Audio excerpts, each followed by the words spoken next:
ආයුබෝවන් සුබ සන්ධ්‍යාවක්. සියලු සමීක්ෂණ වාර්තා නැවත නැවතත් තහවුරු කරන ලංකාවේ අංක 1 ප්‍රවෘත්ති ප්‍රකාශය. පැතක තැත කියන හිරු ප්‍රවෘත්ති සමගින් මම මහේෂ් සේනාරත්න. මම ශශිකලා කඳුබඩ ආරච්චි. ප්‍රථමයෙන් ප්‍රවෘත්ති සිරස්තල.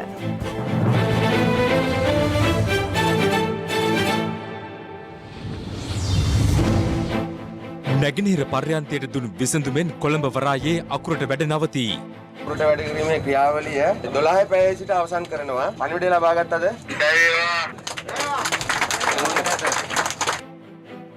සියට 85ක විදෙස් ආයෝජනයෙන් බටහිර පර්යන්තය ඉදිකිරීමට කැබිනට් මණ්ඩලයේ අනුමැතිය.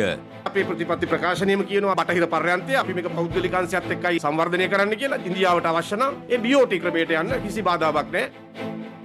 වසර 20ක් කට්ටිපැන්න පාතාල නායක කිඹුලා ඇලේ ගුණා ඉන්දියාවේදී කොටු වෙයි. කොවිඩ් මාරයා පළමු සුවවිරුවා පිළිගනී. හිටපු කතානායක විජුමුටත් කොවිඩ්. පහශ්‍රේණිය කඩයිම් ලකුණු ගැටලුව කල් ගිය හේතුව. මේ මාසයක් කල්ගනිල්ලත් පොඩි කූල් කරන්න ගත්ත පොඩි උත්සාහයක්ද මං කල්ගත්තේ මේකයි මේ විෂය කරන චීෆ් ක්ලාක් එතුමිය කොවිඩ් ආසාදිත වුණා. එතුමියගේ පවුලටම කොවිඩ් ආසාදිත වෙලා මේ කරන අංශයම දැන් නිරෝධායනයි. ජයසැමුරු සාදය මරණ දෙකකින් කෙලවර වෙයි.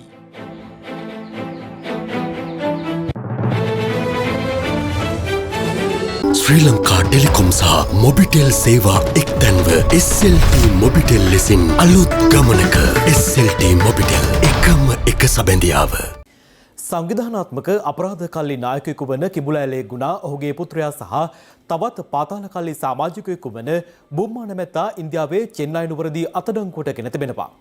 මහජන ආරක්ෂක අමාත්‍ය රියා අද්මිරාල් සරත් වීරසේකර මහතා ප්‍රකාශ කළේ සැකකරුවන් කඩිනමින් මෙරටට ගෙනවා ගැනීමට කටයුතු කරන බවයි. දවසේ පුවත සංවිධානාත්මක අපරාධකල්ලි සමාජිකයෙකු මෙන්ම ප්‍රබල මද්‍රව්‍ය ජාවාරම්කරුවෙකුද වන සින්නයියා ගුණසේකරම් කිඹුලා ඇලේ ගුණා ලෙස ප්‍රසිද්ධ වූයේ මෝදර කිඹුලා ඇල ප්‍රදේශය කේන්ද්‍ර කර ගනිමින් සිය පාතාල අපරාධ සිදු කරගෙන යාම හේතුවෙන්. LTTE සංවිධානය සමගද සබඳතා පැවැත් වූ ඔහු 1999 වසරේ කොළඹ නගර සභාපිටියේ පැවැති මහජන රැස්වීමකදී එවක ජනාධිපති අපේක්ෂිකා චන්ද්‍රිකා බණ්ඩාරනායක කුමාරණතුංග මහත්මිය ඉලක්ක කර ගනිමින් එල්ල වූ මරාගෙන මැරෙන ප්‍රහාරය සම්බන්ධයෙන්ද චෝදනා එල්ල වූ අයෙක්. එම ප්‍රහාරය සඳහා පැමිණි මරාගෙන මැරෙන බෝම්බකරු කිඹුලා ඇලේ ගුණා සමග පෙළපාලියෙන් පැමිණ නගර සභාපිටියට ඇතුළු වූ බවටයි වාර්තා වුණේ. එකල පාතාලයේ මුල් පෙළේ ක්‍රියාකාරකයෙකු වී සිටි ඔහු කිඹුලා ඇල ප්‍රදේශය කේන්ද්‍ර කර ගනිමින් පාතාල උසාවියක් සහ පොලිසියක්ද පවත්වාගෙන ගොස් තිබුණා. හිටපු ජනාධිපතිනියට බෝම්බ ප්‍රහාරය එල්ලවීමෙන් පසු බෝට්ටුවක් උපයෝගී කර ගනිමින් කිඹුලා ඇලේ ගුණා ඉන්දියාවට පලා ගිය බවටයි තොරතුරු වාර්තා වී තිබුණේ. වසර 20කට ආසන්න කාලයක් ඉන්දියාවේ සැඟව සිටි කිඹුලා ඇලේ ගුණා චෙන්නයි ගුවන්තොටුපොළෙන් නවදිල්ලිය බලා ගුවන් ගතවීමට සූදානම්ව සිටියේදී අත්අඩංගුවට ගෙන ඇති බවයි මහජන ආරක්ෂක අමාත්‍ය රිය අද්මිරාල් සරත් වීරසේකර මහතා ප්‍රකාශ කළේ. කිඹුලා ඇලේ ගුණා සමග ඔහුගේ පුත්‍රයා වන දිලීපන් හා තවත් දක්ෂ පාතාල වෙඩික්කරුවෙකු වන ක්‍රිෂාන් හෙවත් බුම්මා නැමැති පාතාල සමාජිකයාද ඉන්දිය පොලිසියේ අත්අඩංගුවට පත්ව තිබෙනවා. රෙඩ් නෝටිස් එක රතු නිවේදනයක් හරහා ඉන්දිය බුද්ධි අංශය සමග යාත්‍යන්තර පොලිසිය සමග තියෙන සම්බන්ධතා නිසා රාජ්‍ය බුද්ධි සේවයත් සමග එකතු වෙලා මේ අත්අඩංගුවට අරන් තියෙන කිඹුලා ඇල ගුණා කියන ගලයා මිනිමරුන් නඩුවලට සහ මද්ද්‍රව්‍ය ජාවාරම්කරුවෙක් හැටියට තමයි ඔහු නම් දලා සිටින්නේ. බුම්මා කියන පුද්ගලයා ඔහුගේ නම තැල්ලි කෙනෙකුට ප්‍රනාන්දු ක්‍රිෂාන් කොන්ත්‍රාත් ක්‍රමයට මිනිමරණ වෙඩික්කරුවෙක් හැටියට තමයි සඳහන් වෙන්නේ. ඔහු බොහෝ මිනිමරුම් කරලා තියෙනවා. කිඹුලා ඇල ගුණා කියන පුද්ගලයාගේ පුතෙක්වත් අත්අඩංගුවට අරන් තියෙනවා. මේ අය අවුරුදු 15ක් 20ක් විතර රටින් පිට වෙලා ඉන්න අය. උන්ව ලංකාවට උදර්පණය කිරීම සම්බන්ධයෙන් සාකච්ඡා දැනටමත් ආරම්භ කරලා තියෙනවා. දවසේ පුවත කොරෝනා වෛරසය පැතිරීම වළක්වන්න සබන් යොදා දෑත් සෝදන්න. කොළඹ වරායේ නැගෙනහිර පර්යන්තය 100%ක්ම වරාය අධිකාරිය යටතේ පාලනය කිරීම සඳහා කැබිනට් මණ්ඩලයේ අනුමැතිය හිමිවීමත් සමග වරාය වෘත්තීය සමිති අකුරට වැඩ කිරීමේ වෘත්තීය සමිති ක්‍රියාමාර්ගයත් අද අවසන් කෙරුණා. මේ අතර කොළඹ වරායේ බටහිර පර්යන්තය 85%ක් විදෙස් සමාගම්වලට සහ 15%ක් වරාය අධිකාරියට හිමිවන පරිදි සංවර්ධනය කිරීම සඳහා වරාය අමාත්‍යවරයා ඉදිරිපත් කළ යෝජනාවටද කැබිනට් මණ්ඩලයේ අනුමැතිය හිමිව තිබෙනවා. කොළඹ වරායේ නැගෙනහිර පර්යන්තයේ 51% කොටස් ශ්‍රී ලංකා වරාය අධිකාරිය සතුව තබා ගනිමින් 49% කොටස් ඉන්දියාවේ අදානි සමාගමට සහ ජපානයේ සමාගමකට ලබා දෙමින් සංවර්ධනය කිරීමට පසුගිය රජය ගිවිසුම්ගත වී තිබුණා. එම ගිවිසුම වත්මන් රජය විසින් ක්‍රියාත්මක කිරීමට සූදානම් වීමත් සමග වරාය වෘත්තීය සමිති දේශපාලන නියෝජිතීන් සහ සිවිල් සංවිධාන නියෝජිතීන් විරෝධතාවල නිරත වූ අතර රජය තීරණය කළේ නැගෙනහිර පර්යන්තය 100% ශ්‍රී ලංකා වරාය අධිකාරිය යටතේ සංවර්ධනය කිරීමටයි. ඒ සඳහා වන කැබිනට් පත්‍රිකාවට ඊයේ කැබිනට් මණ්ඩලයේ ඒකමතික අනුමැතිය හිමි වුණා. ඒ අනුව නැගෙනහිර පර්යන්තයේ ඉදිකිරීමට යෝජිත කොටස ශ්‍රී ලංකා වරාය අධිකාරිය යටතේ සංවර්ධනය කර එම පර්යන්තය 100% වරාය අධිකාරිය යටතේ ක්‍රියාත්මක කිරීමටයි කැබිනට් මණ්ඩලයේ අනුමැතිය හිමි වුණේ. ඊයේ දවසේ කැබිනට් මණ්ඩලයට මා විසින් ඉදිරිපත් කරන කැබිනට් පත්‍රිකාව කැබිනට් මණ්ඩලය විසින් අනුමත කරනු ලැබුවා. ඒ කැබිනට් පත්‍රිකාවේ අන්තර්ගතය වුණේ ශ්‍රී ලංකා වරාය අධිකාරියේ නැගෙනහිර පර්යන්තය 100%ක්ම වරාය අධිකාරිය විසින් ඉතිරි වැඩ කටයුතු අවසන් කිරීමත්, ඒ වගේම ඒ පර්යන්තය 100%ක්ම වරාය අධිකාරිය යටතේ ක්‍රියාත්මක කිරීමටත්, ඒ වගේම බටහිර පර්යන්තය ඉන්දියානු රජය, ඒ වගේම ජපානයේ රජය සමග ඒ අය නම් කරන්නා වූ ආයෝජකයන් සමග සාකච්ඡා කොට ආයෝජනයක් මේ රටට ගෙනල්ලා ඒ ආයෝජනය තුලින් හවුල් සමාගමක් හැටියට බටහිර පර්යන්තයේ ක්‍රියාත්මක කිරීම සඳහා ඒ කැබිනට් පත්‍රිකාවට කැබිනට් මණ්ඩලයේ සියලුම අමාත්‍යවරුන්ගේ අනුමැතිය ලැබුණා. අපේ ඉලක්කය තියෙන්නේ 2023 2024 වන විට නැගෙනහිර පර්යන්තයත් බටහිර පර්යන්ත දෙකම වැඩ අවසන් කරනවා. වරාය අධිකාරියේ නිලධාරීන්ට ඒ හැකියාව ශක්තිය තියෙනවා. ඒ හැකියාව ශක්තියත් එක්ක අපි අනිකුත් පර්යන්තවලදී පෞද්ගලික ආයෝජයන් එකතු කරගැනීමෙන් මේ ව්‍යාපාරය රැක ගැනීමට අවශ්‍ය කරන වැඩපිළිවෙල අපි ක්‍රියාත්මක කරනවා. මේ නැගෙනහිර පර්යන්තය ඉන්දියාවට ලබා දීමේ යෝජනාව පසුගිය ආණ්ඩුව විසින් මේ රටට ඇති කළ උගුලක් විදිහට අපි ඒක දකින්නේ. හිටපු අගමැති රනිල් වික්‍රමසිංහ මැතිතුමාගේ ඉන්දියානු සංචාරයේදී මලික් සමරවික්‍රම ඇමතුමාත් එවකට ඉන්දියාවේ විදේශ අමාත්‍ය ධූරය දරපු සුෂ්මා ස්වරාජ් මැතිණියත් ශ්‍රී ලංකාව තුළ ඉන්දියාව ව්‍යාපෘති 17ක් කිරීම පිළිබඳ අවබෝධතා ගිවිසුමක් අත්සන් කරනවා. ඒ අවබෝධතා ගිවිසුමට කොළඹ වරායේ එක් පර්යන්තයක් ඉන්දියානු ආයෝජනයේ සංවර්ධනය කිරීමත් ඇතුළත් ඊට අමතරව මත්තල ගුවන්තොටුපොළ ඉන්දියාවට ලබා දීම, ගෑස් විදුලි බලාගාරයක් ඉදිකිරීමට ඉන්දියාවට ලබා දීම, ත්‍රිකුණාමලයේ වරාය සංවර්ධනය ඉන්දියාවට ලබා දීම යනාදී වශයෙන් ව්‍යාපෘති 17ක් තිබුණා. ඒ ජාත්‍යන්තර බැඳීම සහිතව තමයි මේ ආණ්ඩුව බලයටපත් උනේ. මෙතෙන්දී නැගෙනහිර පර්යන්තයේ පමණයි අපේ වරායේ තිබෙනා වූ පර්යන්ත වලින් බැක් ටු බැක් ඔපරේෂන් නැත්නම් පර්යන්ත අතර මෙහෙයුම් සිදු කිරීමට කළ හැකි එකම පර්යන්තයේ බටහිර පර්යන්තයේ එවැනි උපාය මාර්ගික වැදගත්කමක් නැහැ. ඉන්දියන් මහා කොමසාරිස් කාර්යාලයේ නිවේදනයක් නිකුත් කරමින් ඊයේ සඳහන් කරනවා 2019 වසරේ මැයි මාසයේදී ශ්‍රී ලංකාව, ඉන්දියාව, ජපානය අතර අත්සන් කළ ත්‍රිපාසික එකඟතාවය අනුව කටයුතු කරන ලෙස රජයට දන්වලා තියෙනවා. ඒතකොට රමේෂ් පතිරණ නැමැතුමනේ මෙම ගිවිසුම අවලංගු කිරීම සම්බන්ධයෙන් කැබිනට් මණ්ඩලය යම්කිසි තීරණයකට එළඹුණාද නැද්ද? ගිවිසුම අවලංගු කිරීම සම්බන්ධයෙන් තීන්දුව එළඹුණේ නැහැ. අපේ භූදේශපාලන ඉතාම වැදගත් සාධකයක් හැටියට අපි ඉන්දියාව සලකනවා. හැබැයි ඔවුන්ට බොහොම පැහැදිලිව රටේ වර්තමාන තත්ත්වය පිළිබඳවත් අපිට මෙම වරාය පර්යන්තයේ ඇති වැදගත්කම පිළිබඳවත් අවබෝධ කර දීමේ හැකියාවක් තිබෙනවා. මම හිතනවා ඉන්දියාව එම තත්ත්වය වටහාගෙන අපිත් සමග මිත්‍රශීලීව කටයුතු කරයි කියලා. 2019 වසරේදී ඉන්දියාව සමග ශ්‍රී ලංකා රජය අත්සන් තැබූ ගිවිසුමට අනුව නැගෙනහිර ජැටියේ ඉදින් නොකළ කොටස සංවර්ධනය කිරීම සඳහා අමරිකානු ඩොලර් මිලියන 500ත් 800ත් අතර ආයෝජනයක් අවශ්‍ය බවට ඇස්තමේන්තු කර තිබෙනවා. I wanted to ask the estimated amount needed to develop the ECT was $700 million. So what is the plan to raise that kind of money? The SLPA is going to use their own funds as well as borrowed money from local commercial banks. In terms of the West Container Terminal 2018, President Sirisena too in the process of negotiations, there were reports that the West Container Terminal was offered as an alternative to India and that proposal was not received by Delhi. So has there been any preliminary conversation already on the possibility of the West Container Terminal?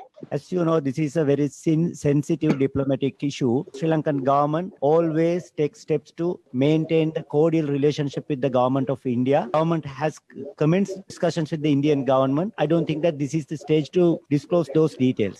මේ අතර කොළඹ වරායේ ඉදිකිරීමට යෝජිත බටහිර පර්යන්තය ඉන්දියානු සහ ජපන් සමාගම් එක්ව සංවර්ධනය කිරීමටද cabinet මණ්ඩලයේ අනුමැතිය හිමි වුණා.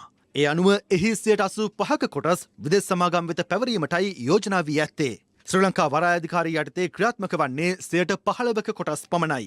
අඩි 20 ප්‍රමාණයේ බහලුම් සහිත විශාල ප්‍රමාණයේ නැව් ඇතුළු කළ හැකි මීටර් 18.5ක ගැඹුරක් සහිත බටහිර පර්යන්තය ඉන්දියානු සහ ජපන් රජයන් විසින් යෝජනා කරනු ලබන සමාගම් සමග එක්ව සංවර්ධනය කිරීමටයි සැලසුම් කෙරෙන්නේ. ඒ අනුව වසර 35කින් පසු එහි අයිතිය යළි සම්පූර්ණයෙන්ම ලක් රජයට හිමි වනවා. බටහිර පර්යන්ත සංවර්ධනය කිරීමට 2019 ජපානය සහ ඉන්දියාව අතර ඇති කරගත් ගිවිසුම වල ඉදිරියට යන්නේ නැත්නම් අදානි සමාගම සමගද ඉදිරියට ගෙන යන්න බලාපොරොත්තු වෙන්නේ. බටහිර පර්යන්තය සංවර්ධනය කිරීම සඳහා ඉන්දියානු ආණ්ඩුව සහ ජපාන ආණ්ඩුව විසින් නම් කරන සමාගම් සමග හවුල් ව්‍යාපාර ආයෝජනය සිදු කරන්න. සමාගම් දෙක කුමක්දයි තීරණය කරන්නේ ඉන්දියානු ආණ්ඩුව සහ ජපාන ආණ්ඩුව. මේ අතර නැගෙනහිර පර්යන්තය 100%ක් ශ්‍රී ලංකා වරාය අධිකාරිය යටතේ ක්‍රියාත්මක කිරීමට කැබිනට් මණ්ඩල අනුමැතිය හිමිවීමත් සමග වරාය වෘත්තීය සමිති දින කිහිපයක් තිස්සේ ක්‍රියාත්මක කළ අකුරට වැඩ කිරීමේ වෘත්තීය සමිති ක්‍රියාමාර්ගය අද පෙරවරුවේ අවසන් කළා. දැන් දින 4කට කලින් ආරම්භ කරන අකුරට වැඩ කිරීමේ ක්‍රියාවලිය මේ 12 පැයේ සිට අවසන් කරනවා. පණිවිඩය ලබා ගත්තද? ඒවා පාලනාධිකාරිය හිතුවා එයාගේ සහෝදරියක් බවට මේ නැගිනීර පර්යන්තේ පත් කරගන්න. අපි ඒගොල්ලන්ට කිව්වා ඕගොල්ලෝ පල්ලම් බහින්නේ වැරදි පැත්තට. ඵලයල්ලා ඉස්සරහට. ඉස්සරහා තියෙන මුහුද. තව අවුරුදු 9කින් ඒගොල්ලෝ මුහුදට බහින්න ඕනේ. ආයේ මේ පැත්තට එන්න බෑ. මේ සටන අපි මෙතනින් නවත්තන්නේ නෑ. අද නැගිනීර පර්යන්තේ අපේ පැත්තට ආවාය කියලා කරපාත් කරලා නිකන් හිටියොත් බටහිර පර්යන්තේ හදලා ඉවර කරයි. නැව් ටික එතෙන්ට ගන්න පුළුවන්. හෙටම අපි පටන් ගන්න ඕනේ මේකට ගැන්ටි ඩොඹ කර මිලදී ගැනීමේ ක්‍රියාදාමය. නැත්නම් අපි මෙතෙන්ට වෙලා කයිවාරු ගහ ඉඳි අරක වැඩේයි ඒක වැඩ ඉවර වෙයි. අපි ඒකට ඉඩ දෙන්නේ නැහැ. අපි කියනවා අපේ නිලධාරි මණ්ඩලයට අපේ නායකින්ට මේකට කකුලෙන් අදිනවා නම් එළියට යන්න ලෑස්ති වෙලා. අපි තොපි ඔක්කොම එළියට ඇදලා හරි මේ වැඩේ කරනවා. මෙලෙස අකුරට වැඩ කිරීමේ වෘත්තීය ක්‍රියාමාර්ගයේ අවසන් කිරීමෙන් පසු එම නියෝජිතයන් මාධ්‍ය හමුවේ මෙලෙස අදහස් පළ කළා. දැවැන්ත ජාතික බලවේගයක් රට ඇතුලේ ක්‍රියා කිරීම සඳහා දැනටම මූලික කටයුතු අපි සකස් කරලා තිබෙනවා. මේ රට දියුණු කරනවායි කියලා තියෙනවා ආණ්ඩු හදනවා ආණ්ඩු පෙරලනවා ලැබූ දියුණුව කුමක්ද කියලා හරියට තවම තේරිලා නැහැ අපිට. අපිට දියුණු නුනත් කමන්නේ අපේ ජාතික සම්පත් ඉතුරු කරලා තියෙනවා. හැම රජයක්ම ජාතික සම්පත් අලෙවි කරලා ක්‍රේ මොනවද කියලාත් අපිට හිතාගන්න බැරි මට්ටමකට වැටිලා තියෙනවා. දේශපාලනඥයන්ට වියන් අල්ලලා පස්සකට වෙලා ඉන්න සූදානම් වෙන්න හොඳ නෑ. මේ රට අපේ. ඒ වගේම අපි රජයටත් ස්තුතිවන්ත වෙනවා. අපේ හඬට කන් දීලා පරක් වුණා. මේ ප්‍රශ්නේ මේ ආකාරයට විසඳීම පිළිබඳව. ඒ නිසා අපි කරුණාවෙන් රජයෙන් ඉල්ලා හිටිනවා. තවත් මේ වගේ ප්‍රශ්න ඇති කරන්න එපා අපිට. දැන් අපේ සිත් බිඳිලා ගියා ටිකක්. මේ කන්නාඩි ඉරක් ගියාම මුණ බලන්න පුළුවන්. හැබැයි දින 4-5 පාරක් පේනවා එක එක විදියට. ඒක රජයේ මතක තබා ගත යුතුයි. සමස්ත ප්‍රගතිශීලී ජනතාවටම මේක ඓතිහාසික ජයග්‍රහණයක්. මේ ජයග්‍රහණය හමුවේ පෙන්නලා තිබෙනවා මොනතරම් ප්‍රබල ජනවරම් තිබුණත් ඒ සියලු ජනවරම් ජන බලයට යටයි. අරගලයේ ඇතුළේ ආණ්ඩුව කුමන්ත්‍රණයක් කරමින් ඉන්නවා කියලා අපි දකිනවා. ඒක තමයි නැගෙනහිර ජටිය වරාය සේවකගේ ඉල්ලීම ඉෂ්ට කරමින් බටහිර ජටිය තමන්ගේ දේශපාලන න්‍යාය පත්‍රයට සම්බන්ධ කරගෙන. රටේ සම්පත් වලට ආදරය කියලා කියනවා. දේශීය සම්පත් රැකගනිමු කියලා කියනවා. වරහන් ඇතුළේ බටහිර ජටිය හැර. මේ අරගලයේ අපි හිතනවා තව පියවරක් තව අධිරක් තියෙනවා. මේ වෘත්තීය සමිති 23 දෙනාගේ තියෙන එකමුතුකම විනාශ කරන්න යම් කූට උපාය මාර්ග ක්‍රියාත්මක කරනවා. වගකීමෙන් කියන අපේ වෘත්තීය සමිති 23 දෙනා එකම අරමුණක හිටියා. මේ ජයග්‍රහණ පිළිබඳව ආඩම්බර වෙනවා. අද ඉඳන් අපි සටන ආරම්භ කරන්න ඕන. මේ රටේ ව්‍යවස්ථාවට කිසිම රාජ්‍ය දේපලක් විකුණන්න බැහැයි කියන වගන්තිය දාගන්න. අන්න එදාටයි අපි දිනන්නේ. කොළඹ වරායේ නැගෙනහිර පර්යන්තයේ මෙහෙයුම් වරාය අධිකාරිය මගින් සිදු කළ යුතු බවට ඊයේ කැබිනට් පත්‍රිකාවක් ඉදිරිපත් කළේ ජනාධිපතිවරයාගේ සෞභාග්‍ය දැක්ම ප්‍රතිපත්ති ප්‍රකාශයට අනුව බව අමාත්‍ය විමල් වීරවංශ මහතා පවසනවා. අද කොළඹ පැවති ප්‍රවෘත්ති සාකච්ඡාවකදී ඔහු පැවසුවේ බටහිර පර්යන්තය විදේශ ආයෝජන සමග සිදු කළ යුතු බවත් එය සෞභාග්‍ය දැක්ම ප්‍රතිපත්ති ප්‍රකාශයේ ඇතුළත් බවයි. සෞභාග්‍ය දැක්ම මැතිවරණ ප්‍රකාශනය අනුව පැහැදිලිව කියනවා නැගෙනහිර පර්යන්තය කොළඹ වරාය මගින් සංවර්ධනය කරනවා කියන එක. ඒ ප්‍රතිපත්තියට අනුකූලව තමයි මේ අමාත්‍ය මණ්ඩල පත්‍රිකාව ගෙනෙනු ලැබුවේ. නැගෙනහිර පර්යන්තය තමයි උපාය මාර්ගය ඉතා වැදගත්. සමහරු නොදන්න බබ්බු වගේ නැගෙනහිර පර්යන්තයයි අනිත් තියෙන පර්යන්තය ඔක්කොම එක හා සමාන ලෙස හඳුන්වන්න යනවා. ඒක නොදන්න කරන දෙයක් නෙවෙයි සම්පූර්ණ තක්කඩිකමක්. අතිගරු ජනාධිපතිතුමන්, ගරු අග්‍රාමාත්‍යතුමන් මේ සෑම කරුණක් කෙරෙහි ඉතාම මැනවින් අවධානය යොමු කරලා කොළඹ වරායේ නැගෙනහිර පර්යන්තයේ තියෙන උපාය මාර්ගික වැදගත්කම තා නිවැරදිව තක්සේරු කරලා ඒ වගේම සෞභාග්‍ය දැක්ම ප්‍රතිපත්ති ප්‍රකාශනයට අනුකූලව ඒ වැදගත් ඓතිහාසික තීන්දුව ගත්තා. අපි ඒ නිසා අතිගරු ජනාධිපතිතුමන්ට ගරු අග්‍රාමාත්‍යතුමන්ට අපේ කෘතවේදීත්වය පළ කරනවා. ගරු අග්‍රාමාත්‍ය මහින්ද රාජපක්ෂ මැතිතුමන් නායකත්වය දෙන ආණ්ඩුවක් රටට අහිතකර තීරණයක් ගැනීම කරා තල්ලු වෙන්නේ නැහැ කියන විශ්වාසය අපිට තිබෙනවා. දැන් එක්සත් ජාතික පක්ෂය ආණ්ඩුව හදන්න පුරෝගාමී වෙච්ච අර හිවල් සමාජ ප්‍රබුද්ධ මහත්තුරු එක්සත් ජාතික පක්ෂ ආණ්ඩුව රටේ සම්පත් විකුණනකොට කටක් කැරියද? රටට අහිතකර තීරණ ගන්නකොට. නමුත් මෙතන තමයි වෙනස තියෙන්නේ. අපේ ආණ්ඩුව ගේන්න කැපවෙච්ච බලවේග තමයි අපේ ආණ්ඩුව ඉවරසි මග නිසි මග රැගෙන යාම සඳහා පුරෝගාමීව මැදිහත් වෙන්නේ. ඒක ආණ්ඩුවේ යහපත වෙනුවෙන් සිද්ධ වෙන දෙයක්. බටහිර පර්යන්තයේ අපේ ප්‍රතිපත්ති ප්‍රකාශනයේම කියනවා අපි මේක පෞද්ගලික අංශයත් එක්කයි සංවර්ධනය කරන්න කියලා. ජනවරම ලැබිලා තියෙන මේ ප්‍රතිපත්ති ප්‍රකාශනයේට. ඒතර බටහිර පර්යන්තය සම්බන්ධයෙන් ඉන්දියාවට අවශ්‍ය නම් ඒ අර චීනය එක ජැටියක් පවත්වගෙන යනවා BOT ක්‍රමයට. ඒ BOT ක්‍රමයට යන්න කිසි බාධාවක් නැහැ. ඉන්දියාව මේකෙදී සතුටින් නැතුව ඇති. මොකද නැගිටින පර්යන්තය කියන්නේ සුරබි දෙනා. ඒ ජැටිය ගන්න බලාගෙන හිටපු කෙනෙකුට ඒක අහිමි වුණාම ඇති වෙන අවුලක් තියෙනවා නැත්තේ නෑ. ඉන්දියාව ගැන හිතනවටත් වඩා ගෝඨාභය රාජපක්ෂ ජනාධිපතිතුමන්ට අග්‍රාමාත්‍යතුමන්ට හිතන්න සිද්ධ වෙලා තියෙනවා රටේ මහජනතාව හිතන පැත්ත. ඒ අනුව තමයි අවසාන තීරණය හැටියට මේ අමාත්‍ය මණ්ඩල තීරණයට ආවේ. මේක නැවත වෙනස් වෙන තීරණයක් නෙවෙයි. රටට මේ මොහොතේ අවශ්‍ය ඇත්තේ බොරුවෙන් තොර යථාර්ථය පමණක් බව අස්කිරි පාර්ශවයේ අනුනායක පූජ්‍ය වෙඬරුවේ උපාලි හිමියන් පවසනවා. උන්වහන්සේ වැඩිදුරටත් අවධාරණය කරන්නේ ආණ්ඩු පක්ෂය සහ විපක්ෂය එක්ව කටයුතු කළ යුතු කාලය දැන් එළඹ ඇති බවයි. වහන්සේලා රටේ ජාතික ප්‍රශ්නවලදී පක්ෂ දේශපාලන මතවලට යට නොවි රටේ යහපත වෙනුවෙන් ස්වාධීනව අනුශාසනා කිරීම තාමත්ම වැදගත් වෙනවා. රට ඉදිරියට ගෙන යාමට ආර්ථික සැලසුම් වගේම සංස්කෘතික වශයෙන් මැදිහත් වීම අත්‍යවශ්‍යයි. රටේ දේශපාලනය ක්‍රියාත්මක විය යුත්තේ රටවැසියාගේ යහපත වෙනුවෙන්. ආණ්ඩු පක්ෂයත් විපක්ෂයත් එකට අත්වැල් බැඳගෙන කටයුතු කළ යුතු අවස්ථාවක් තමයි මේ එළඹී තිබෙන්නේ. ආණ්ඩුවක් සිදු කරන යහපත් වැඩකටද විපක්ෂයෙන් සහයෝගයක් ලැබෙන්නේ නැහැ. මෙහෙම ගියොත් සිදුවන්නේ දෙපක්ෂයේම ඇදවැටීමයි. කොරෝනා නිසා ජනතාවගේ දහසක් පැතුම් මේ වන විට බිඳ වැටිලයි තිබුණේ. එවන් පසුබිමක කොරෝනා එන්නත ලබා දීමට කටයුතු කිරීම ගැන ජනපතිතුමා ප්‍රධාන රජයට මේ රටේ සියලු දෙනාගේ ගෞරවය හිමි විය යුතුයි. කොළඹ ඇතුළු ප්‍රධාන නගරවලට සීමා වූ සංවර්ධනය ඈත එපිට ගම්මාන දක්වා ගෙන යාමට ජනපතිතුමා කටයුතු කර තිබෙනවා. අද මේ රටට අවශ්‍ය වී තිබෙන්නේ බොරුවෙන් තොර යථාර්ථයයි. එහෙම වුණොත් නුදුරු කාලයක මේ රට විශාල සංවර්ධනයකින් යහපත් තැනකට ගැනීමට පුළුවන් වෙයි කියලා අපි බලාපොරොත්තු වෙනවා. රාගම රෝහලේ සේවයේ නුතුව සිටි වෛද්‍යවරයෙකු කොවිඩ් ආසාදනය වීමෙන් මිය ගියා. ඔහු කොවිඩ් ආසාදිතව මිය ගිය මෙරට පළමු වෛද්‍යවරයා අද වනවා. කොවිඩ් ආසාදිත තවත් බිලිඳු මරණයක්ද අද වාර්තා වූ අතර තවත් කොවිඩ් ආසාදිතයින් 361 දෙනෙකු වාර්තා වීමත් සමග මෙරට සමස්ත කොවිඩ් ආසාදිතයින් සංඛ්‍යාව 65000 සීමාව ඉක්මවා ගියා.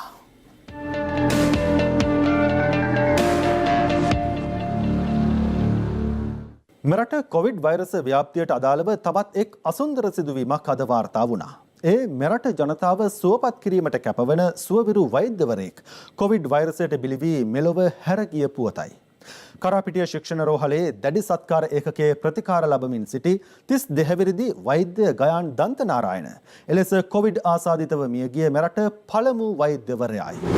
දොස්තර හොඳ හිත නමින් කා අතරත් ජනප්‍රසාදයේ දිනා සිටි වෛද්‍ය ගයන් දන්තනාරායන කොවිඩ් වෛරසයට ගොදුරුව ඇත්තේ මීට මාසකට පමණ පෙරයි. කලක සිට දියවැඩියා රෝගීන් පීඩා විඳි ඔහු කොවිඩ් වෛරසය ආසාදනය වීමෙන් පසු පෙනහළු ක්‍රියාකාරීත්වයේ අඩපණ වී තිබෙනවා. රාගම ශික්ෂණ රෝහලේ ශල්‍ය වෛද්‍යංශී සේවයේ නියුතුව සිටියේදී වෛද්‍ය ගයන් කොවිඩ් ආසාදිත බවට තහවුරු වීමෙන් පසු මුල්ලේරියාව රෝහලට මාරු කර යැවීමට පියවර ගැනුණා. පසුව රෝගී තත්ත්වය උත්සන්න වීම හේතුවෙන් කරාපිටිය ශික්ෂණ රෝහලට වෛද්‍ය ගයන් යොමු කර ඇත්තේ එහි මේ වන විට අලුතින් පිහිටුවා ඇති විශේෂ ප්‍රතිකාර ඒකකය වෙතයි. සතියක පමණ කාලයක් එහි ප්‍රතිකාර ලැබූ ගයන් මෙලොව හැර ගියේ මොළයේ ලේ වහනය වීමෙන් ඇති වූ විවිධ සංකූලතා හේතුවෙන්. වෛද්‍යවරයෙක් වශයෙන් පළවෙනි කෙනාද මේ ගිහිල්ලා තියෙන්නේ. ලැබිලා තියෙන තොරතුරු අනුව නම් එහෙම තමා. වෛද්‍යවරු කියපුවාම විශ්‍රාමක වෛද්‍යවරු මිය ගිහිල්ලා තියෙනවා මේ රෝගයෙන්. ඒ අය රජයේ සේවයේ හිටපු අය නෙවෙයි. හැබැයි මේ මරණ විශේෂයක් තියෙනවා. මොකද ඒක තරුණ වෛද්‍යවරයෙක් ඒ වගේම කනගාටුදායක තත්ත්වයක් කියන එක කියන්න පුළුවන්. වෛද්‍ය ගයන්ගේ බිරිඳ සහ මවද කොවිඩ් රෝගයට ගොදුරුව මේ වන විට පූර්ණ සුවය ලබා තිබෙනවා. රාගම ප්‍රදේශයේ පදිංචි ගයන් මූලික අධ්‍යාපනය හදාරා ඇත්තේ නුගේගොඩ ලයිසියම් ජාත්‍යන්තර පාසලෙන් වන අතර වෛද්‍ය උපාධිය ලබාගෙන ඇත්තේ චීනයේ ටියන්ජින් වෛද්‍ය විද්‍යාලයෙන්. ළඟදී බැඳපු කට්ටිය අපිට හරි කනගාටුයි මේ වගේ හොඳ කෙනෙක් නැති වෙච්ච එක ගැන. කරුණාවන්තයි. හොඳ වැදගත් ගුණ යහපත් කියන්න බැරි තරම් මහත්මී. හරි පුදුමයි මේ වගේ එකක් වුණා කියලා අපිට ආරංචි වුණාම. ඒ ડોක්ටර් මහත්තයලාට මේක වුණා නම් අපිට මොකද වෙන්නේ කියලා අපි මේ බය ඉන්නේ. දක්ෂ ගිටාර් වාදකයෙකු ඔහු මෙලෙස සමාජ මාධ්‍ය ඔස්සේ තම හැකියාවන් ප්‍රදර්ශනය කළ අවස්ථා ඕනෑ තරම්.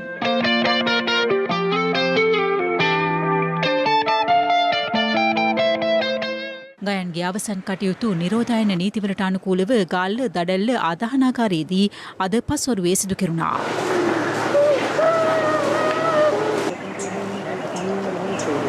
අවුරුද්දක කාලයක් විතර ගත කළා අපේ මරණ සංඛ්‍යාව ඉතාම අවම මට්ටමේ තියාගෙන ඉන්නකොට ගයන්ගේ මරණය අපිට සිද්ධ වුණේ. ඉතින් ඒ හරහා අපිට යම් තිගැස්මක් ඇති වෙලා තියෙනවා සෞඛ්‍ය වෘත්තිකයන් තුළ. දෙවෙනි රැල්ල තුළ විතරක් මේ වෙනකොට වෛද්‍යවරු 100කට ආසන්න ප්‍රමාණයක් රෝගී වෙලා තියෙනවා. ඒතකොට සෞඛ්‍ය කාර්යමණ්ඩල විදියට ගත්තොත් 1000කට වැඩි ප්‍රමාණයක් රෝගී ආසාදිතයන් බවට පත් වෙලා තියෙනවා. ඒ හින්දා සෞඛ්‍ය වෘත්තිකයන් අතර යම් තිගැස්මක් මේ සිද්ධිය හරහා මතුවෙනවා නම් ඒ තිගැස්ම අවම කරන්න අවශ්‍ය කරන ක්‍රියාමාර්ග සෞඛ්‍ය අමාත්‍යාංශය විසින් මීට වඩා කාර්යක්ෂම ලෙස ගත යුතුයි කියලා අපි විශ්වාස කරනවා. මෙතර කොවිඩ් ආසාදිතයෙකු නේවාසිකව ප්‍රතිකාර ගැනීම හේතුවෙන් බගවන්තලාව ප්‍රාදේශීය රුහලේ වෛද්‍යවරුන් දෙදෙනෙකු හෙදියන් තිදෙනෙකු සහ කනිෂ්ඨ කාර්ය මණ්ඩලයේ 6 දෙනෙකු ස්වයං නිරෝධායනයට යොමු කර තිබෙනවා. දිස්ත්‍රික් වෛද්‍ය නිලධාරී ඒ.එස්.කේ. ජයසූරිය මහතා සඳහන් කළේ මේ වන විට රෝහලට රෝගීන් ඇතුළත් කර ගැනීම අත්හිටුව ඇති අතර බාහිර රෝගී අංශයද తాවකාලිකව වසා දමා ඇති බවයි. නේවාසිකව ප්‍රතිකාරගත් කොවිඩ් ආසාදිතයෙකුගේ ඥාති දියණියක හැටන් බොස්කෝ විදුහලේ ගුරුවරියක ලෙස සේවය කරන අතර ඇයද කොවිඩ් ආසාදිත බව හඳුනාගෙන තිබෙනවා. සිසුවෙකුට කොවිඩ් ආසාදනය වීම හේතුවෙන් తాවකාලිකව වසා දමා තිබූ බොස්කෝ විදුහල යලි විවෘත කෙරුණේද ඊයේ දිනේ වීම විශේෂත්වයක්. කොවිඩ් ආසාදිත ගුරුවරියකගේ සැමියා හැටන් මහේස්ත්‍රාත් අධිකරණයේ නීතිඥවරයෙකු ලෙස කටයුතු කරන අතර ඔහුටද කොවිඩ් ආසාදනය වී ඇති බවට තහවුරු වුණා. මේ අතර හිටපු කතානායකවරයෙකු විජමු ලොකුබණ්ඩාර මහතාට කොවිඩ් වෛරසය ආසාදනය වී ඇති බවට තහවුරු වී ඇති අතර දකුණු පළාත් ආණ්ඩුකාර ආචාර්ය විලී ගමගේ මහතාටද කොවිඩ් වෛරසය ආසාදනය වී ඇති බවට තහවුරු වී තිබෙනවා. මේ අතර ගෙවුණු පැය 24 තුළ තවත් කොවිඩ් ආසාදිතයින් 826 දෙනෙකු වාර්තා වුණා. ඒ අනුව මෙරට දෛනික කොවිඩ් ආසාදිතයින් සංඛ්‍යාව නොකඩවා 5 වන දිනටත් 800 සීමාව ඉක්මවා සටහන් වීම විශේෂත්වයක්. මෙරට සමස්ත ආසාදිතයින් සංඛ්‍යාව මේ වන විට දැක්වෙන්නේ 64982ක් ලෙසයි. ගෙවුණු පැය 24 තුළ වැඩිම ආසාදිතයින් සංඛ්‍යාව ලෙස 212 දෙනෙකු කොළඹ දිස්ත්‍රික්කයෙන් වාර්තා වුණා. ගම්පහ දිස්ත්‍රික්කයෙන් ආසාදිතයින් 132 දෙනෙකු වාර්තා වූ අතර මහනුවර දිස්ත්‍රික්කයෙන් ආසාදිතයින් 131 දෙනෙකු වාර්තා වී තිබෙනවා. ගත පැය 24 තුළ තවත් කොවිඩ් මරණ 7ක් අලුතින් වාර්තා වීමත් සමග මෙරට සමස්ත කොවිඩ් මරණ සංඛ්‍යාවද 323ක් දක්වා ඉහළ ගියා. මෙතර මීට දින 11කට පෙර උණ සහ නියුමෝනියා රෝග ලක්ෂණ හේතුවෙන් කොළඹ රුයිච්වේ ආර්යා ළමාරුහලට ඇතුළත් කෙරුණු කොවිඩ් ආසාදිත බිලිඳෙකු ඊයේ පෙරවරුවේ මිය ගොස් තිබෙනවා. අදාළ දරුවා රෝහලට ඇතුළත් කෙරුණු අවස්ථාවේම කොවිඩ් ආසාදිත බවට හඳුනාගෙන තිබූ අතර පසුගිය දින කිහිපෙම එම බිලිඳා ප්‍රතිකාර ලබා තිබුණේ දැඩි සත්කාරයකකි. කොවිඩ් ව්‍යාප්තිය හේතුවෙන් දැනට මාස 2කට ආසන්න කාලයක් හුදකලා කර ඇති මහනුවර මහයාව ප්‍රදේශයේ ජනතාව නිරෝධායන නීතිද නොතකමින් උද්ඝෝෂණයක නිරත වුණේ Taman හුදකලා බවින් මුදාහරින ලෙස ඉල්ලමින්. ඒකේ MT මහයා MT මහයා කියලා දෙකක් තියෙනවා. අපෙන් 5 පාරකට වැඩි PCR ගත්තා 5 පාරම නෙගටිව්. ඊට පස්සේ MT එකේ පැත්ත විතර කරින්න යනවා. අපි කියන්නේ මේ පැත්තේ එරියට කමන්නේ අපේ දරින්න කියලා. ප්‍රශ්නේ තේරෙනවද? පොඩ්ඩක් අහන්න මේක මේ තත්ත්වයන් ඕනේ කමක් ගන්නද බෑ. ඒක තව දවස් 4ක් දෙන්න. අපිට පොරොන්දුව දෙන්න සමහර. ඉතින් ඒක තමයි පොරොන්දුව දෙන්නේ. මේ අතර PCR පරීක්ෂණ ප්‍රතිඵල අපේක්ෂාවෙන් සිටින අම්බලන්ගොඩ නගර සභාවේ උපසභාපති කමල් වැල්ලගේ මහතා අම්බලන්ගොඩ නගර සභාවේ අද පැවති මාසික රැස්වීමට පැමිණීම හේතුවෙන් එහි උණුසුම් තත්ත්වයක් ඇති වුණා. ඇත්තට උපා PCR කරාද දැනගන්න යන්නේ ඒ පොත් එක ආවද ගැටලුවක් නැද්ද කියලා. මොකද ඒ වගකීමන්නේ PCR එකක් කරාම හැබැයි PCR එක රිපෝට් එක මෙහෙ ගන්න ඉන්නේ නැහැ. නෑ සභාවට කටයුතු කරන්න එපා. ඒක නීති විරෝධී නීතියට පටහැනි. ඒ නිසා මම ලබන අනුමත උදේ 9ට සභාව කරනවා.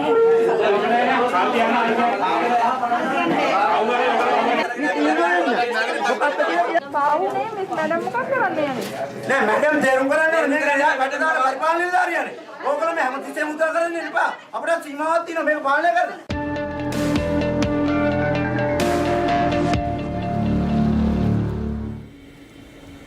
පහ ශ්‍රේණිය ශිෂ්‍යත්ව විභාගයේ කඩයිම් ලකුණු මේ වසරේ ඉහළ යාමට හේතුව විභාගයේදී දරුවන්ගේ දක්ෂතාවයේ බව අධ්‍යාපන අමාත්‍යාංශයේ ලේකම් මහාචාර්ය කපිල පෙරේරා මහතා පවසනවා.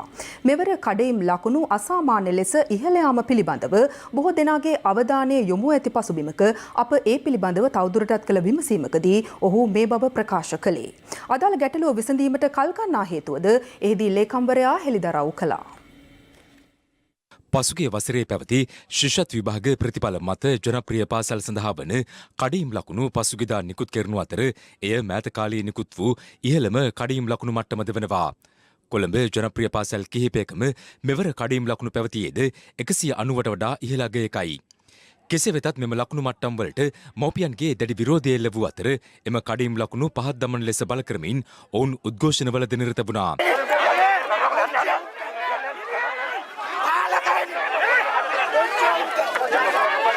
එම ගැටලුව සම්බන්ධයෙන් මාසයක් ඇතුළත විසඳුම් ලබා දෙන බවත් එතෙක් සිසුන් බඳවා ගැනීම කල්දමන බවත් අධ්‍යාපන අමාත්‍යාංශයේ ලේකම් මහාචාර්ය කපිල පෙරේරා මහතා ඊයේ ප්‍රකාශ කළා. ජනප්‍රියයි කියන පාසල් ටිකේ ඒ ශිෂ්‍යත්ව දරුවන් ගන්න සංඛ්‍යාවේ කිසිම වෙනසක් කළා නැහැ. ලකුණු මත සමහර පාසල් වලට තියෙන ඉඩ ප්‍රමාණයට වැඩිය දරුවෝ ඇතුල් කරලා තියෙනවා. උදාහරණයක් විදිහට ගත්තොත් 2019 වසරේ ඒ අදාළ පාසලට ගත්ත ලකුණයි මේ වසරේ ඔබතුමාලා මේ නිකුත් කරපු කඩීම් ලකුණයි අතර සාමාන්‍යයෙන් ලකුණු 9ක 10ක වගේ පරතරයක් තිබෙනවා. ඇයි මෙච්චර පරතරයක වැඩිවීමක්? ඔය කියන ප්‍රමුඛ පෙළේ පාසලක ඊට ඉස්සෙල්ලා බාලක පාසල් දෙකක් තියෙනවා. ඒ පාසල් දෙකේ කඩයිම් ලකුණ ඉතාම වැඩි. ඊළඟට එනවනේ මේ පාසල. මේ පාසලට ඉල්ලලා තියෙන කඩයිම් ලකුණ 190. 190 ලබාගත්තු දරුවෝ මේ පාසලට ඉල්ලලා තියෙනවා 80ක්. එතකොට මේ පාසලේ ශිෂ්‍යත්වධාරීන් සඳහා දිගටම වෙන් කරලා තියෙන්නේ පන්ති 3යි. 45ව 3යි 135යි. එතකොට ඊළඟ ලකුණ 189. 189ක කුසලතාවයක් දක්වපු දරුවෝ 95 දෙනෙක් මේ පාසලට ඉල්ලලා තියෙනවා. 95යි 80යි 175යි. එතකොට මේකට අපි 175ම දානවා. අධ්‍යාපන අමාත්‍යාංශයෙන් කිසිම වෙන උවමනාවකට දාලා නැහැ කොහෙවත්. ඒ කඩයිම් ලකුණ ඒ දරුවන්ගේ කුසලතාවය මත තමයි ඒක වැඩි වෙලා තියෙන්නේ. එක වසරේ චක්‍රලයකට ළමුන් ගන්නවා. ඊට පස්සේ 2 3 4 පන්තිවලදී අතරමැද ළමයි කීප දෙනා ගානේ මේ පාසල් වලට ගන්නවා. ඇවිල්ලා පහ වසරේ ශිෂ්‍යත්වෙත් තියලා බලද්දී අමතර ශිෂ්‍යත්ව පන්තියට ඉතුරු කරගත්ත ඉඩෙනුත් ටිකක් දැන් පිරීලා. ඒක පොඩ්ඩක් ලේකම්තුමා මේ කඩීම් ලකුණෙන් බැලන්ස් කරලා දැම්ම කියලා පොඩි කතාවක් තියෙනවා. පාසල් වල 2017 ඉඳලා අද දක්වා ගත්තු ඒ පන්ති ප්‍රමාණය ඒ පුරප්පාඩු ප්‍රමාණය ශිෂ්‍යත්වධාරීන් ගන්න ප්‍රමාණය නියතයි. ඔය කියන කාරණාවයි මේකයි අතර සම්බන්ධයක් නැහැ. ලේකම්වරයා එලෙස සඳහන් කළද අධ්‍යාපන අමාත්‍යාංශයේම දත්තවලට අනුව පසුගිය වසර 4 තුළ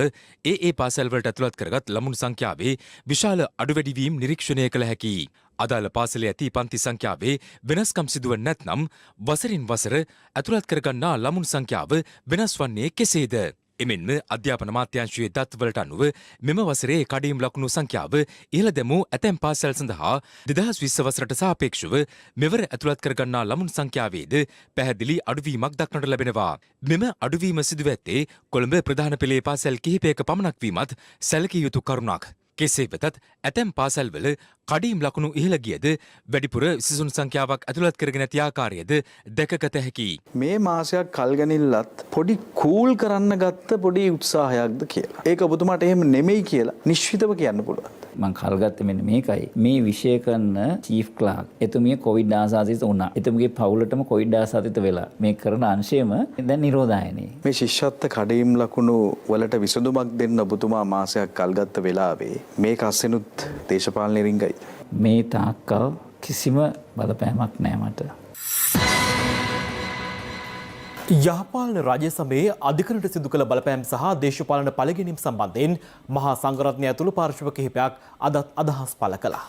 මේ රටේ සමහර නඩු තීන්දුව ගත්තේ උසාවිය නෙමේ දේශපාලන පක්ෂ සහ ඔවුන්ගේ හිතවතුන් තම තමන්ගේ අවශ්‍යතා අනුව පුද්ගලයන් කේන්ද්‍ර කරගෙන ඉලක්ක කරගෙන ඒවා සාධාරණ ලෙස නැවත සමීක්ෂණයක් කරලා පුනර් අධීක්ෂණයක් කරලා ඒ වෙනුවෙන් කටයුතු කිරීම වැදගත් කියන එක මගේ අදහස. අවසානයේදී අවුරුදු 5 ඉක්මලා ගෙදර යනකොට ඉතුරු වෙන්නේ ගහපු ගැසට් ටිකයි පත් කරපු කොමිෂනුව විතරයි. ඇයි කොමිෂන් පත් කරත් වැඩක් නැහැ. කොමිෂන් වල නිර්දේශ ක්‍රියාත්මක වෙන්නේ නැහැ. දේශපාලන පරිගැනීම් පිළිබඳව සොයා බැලීමට පත් කරපු ජනාධිපති කොමිෂමේ නිර්දේශ ක්‍රියාත්මක කිරීම සඳහා තව කොමිෂමක් පත් කරලා තියෙනවා මාස 3කට. අපි ප්‍රාර්ථනා කරනවා ඒ කොමිෂන් සභාව තවත් දීර්ඝ නොවේවා කියලා. එහෙම වුණොත් තමයි දේශපාලනික වශයෙන් සිරගත වෙලා ඉන්න බොහෝ පිරිසකට නිදහස ලැබෙන්නේ. පරිගැනීමට ලක් වූවන්ට සාධාරණීට කරන්නත් මේ වැරදි කරපු අයට දඬුවම් විඳින්නත් සිද්ධ වෙන ආකාරයේ ක්‍රමවේදයක් තමයි නීතිය මගින් සිදු කරන්නට යෝජනා කරලා තියෙන්නේ. අසාධාරණ ලක් වූ සියලු දෙනාට සාධාරණ ලක් වෙයි. ඇතුලේ ඉන්න වැරදි නොකරපු හැබැයි වැරදි කියලා හංවඩු ගහපු සියලු දෙනාට එළියට එන අවස්ථාව හම්බෙවි. ඒ තමයි අපේ බලාපොරොත්තු. මුන්ද සිල්ලෝ හෝ වේවා වෙනම් කෙනෙක් හෝ වේවා. වැරදි කරුවෙක් නෙවෙයි නම් ඇයි ඔවුන් නිකන් දඬුවම් විඳින්නේ? මේ ගෙවෙන්නේ මේ මිනිසුන්ගේ ජීවිතේනේ. කමිටු දාගෙන යන්න කාලයක් තව. මේ කමිටු දැන් මිනිසුන්ට ඇත්තටම ඇති වෙලා තියෙන්නේ. ඒ නිසා මේ කමිටු කොමිසම් ගැන කියන්න එපා. දැන් වැඩ කරන්න. ආධිපති කොමිසමේ සාක්ෂි සටහන් කර ගැනීමේදී අපි පැහැදිලිව දැක්කා දුමින්ද සිල්වා මන්ත්‍රීතුමාව අත්අඩංගුවට ගැනීමට හිර කිරීම සඳහා කරපු කුමන්ත්‍රණය. ඇත්තෙන්ම ඔහුට අසාධාරණයක් වෙලා තිබුණා. මේ පිළිබඳව රජයේ අවධානය යොමු වෙලා තිබුණා. ඉදිරි කාලයේදී අපි විශ්වාස කරනවා ඔහුට සාධාරණයක් ලැබෙයි.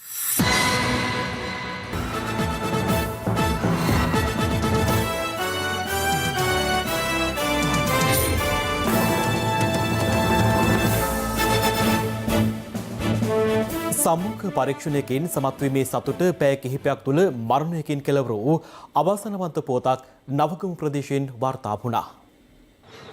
නවගමුව රණාල ප්‍රදේශයේ පදිංචි 27 හැවිරිදි උදිත සංජය මුණසිංහ සහ ගලේවෙල මැදබැද්ද ප්‍රදේශයේ පදිංචි 19 හැවිරිදි සඳරංග මිහිරාන ඇතුළු සිව් දෙනෙක් කැලණි ගඟේ දියනෑමට ගොස් තිබෙන්නේ ඊයේ පස්වරුවේ. ගලේවෙල පදිංචි සඳරංග මිහිරාන් ඔහුගේ සහෝදරයා සේවය කරන නවගමුව ප්‍රදේශයේ කර්මාන්ත ශාලාවක සම්මුඛ පරීක්ෂණයකට සහභාගී වී ඇත්තේ ඊයේ පෙරවරුවේ. මෙම තරුණයන් සිව් දෙනා නවගමුව මාපිටිගම පාලම අසල ගම් යුරේ මත්පැන් සාදයක්ද පවත්වා ඇත්තේ සඳරංග මිහිරාන් අදාළ සම්මුඛ පරීක්ෂණයෙන් සමත් වීමේ ප්‍රීතිය සැමරීමටයි. එහිදී මිහිරාන්ගේ සහෝදරයාට සහ තවත් තරුණයෙකුට ගම් යුරේ නිින්ද ගොස් තිබෙනවා. මිහිරාන් දියනෑමට ගඟට බැස ඇත්තේ ඒ අතරවාරයේ. හදිසියේ දිය ගිලුණු ඔහුව බේරා ගැනීම සඳහා උදිත සංජය නැමැති තරුණයාද ගඟට බැස ඇති අතර එහිදී ඔවුන් දෙදෙනාම දිය ගිලී තිබෙනවා. දිය ගිලීමෙන් අතුරුදන් වූ තරුණයන් දෙදෙනාගේ සිරුරු සොයාගනු ලැබුවේ අද පෙරවරුවේයි. ඒක වක්කලම විතර ගිල්ලෙන වයස ගෑනු කෙනෙකුට කතා කරලා පොළ පුතේ බිව්වට කමන්නේ නාන්න එහෙම බයින්න එක. ඒ වයස අම්මටත් මේ කටේ දොස් කියලා.